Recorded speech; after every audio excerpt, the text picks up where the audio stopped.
বিসমিল্লাহির রহমানির রহিম। আসসালামু আলাইকুম। আজ আপনাদের সঙ্গে শেয়ার করব গরুর বট বা ভুঁড়ি ভাজির রেসিপিটা। এটা আমি আলু দিয়ে করব, আমি যেভাবে করি।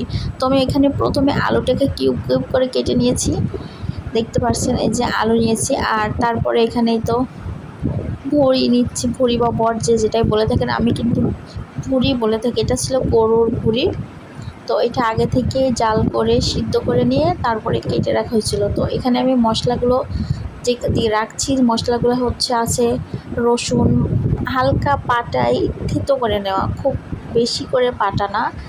আর শুকনো মরিচও সেম, তারপরে আদা আর পেঁয়াজ কুচি করা আছে, সঙ্গে কিছু কাঁচামরিচ আছে, জিরা এলাচ এটা বাটা আছে পাটাই।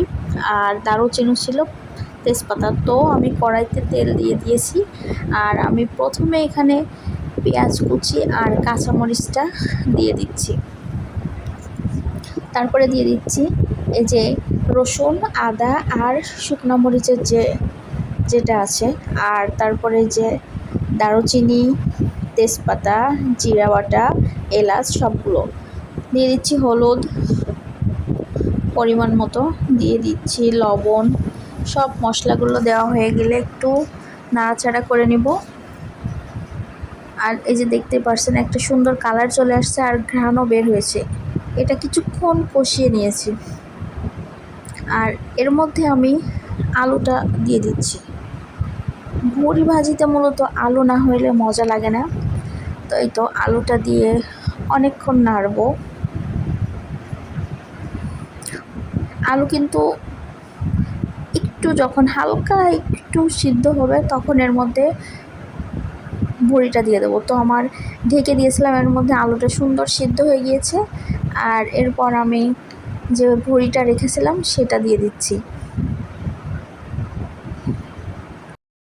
এবার কিন্তু অনেকক্ষণ ধরে নাড়ানাড়ি করতে হবে, আর না নাড়তে পারলে কিন্তু নিচে থেকে লেগে যাবে। কারণ আলু আছে আর অনেক মশলা আছে, যে কারণে নিচে থেকে লেগে বা পুড়ে যাওয়ার বেশি চান্স আছে।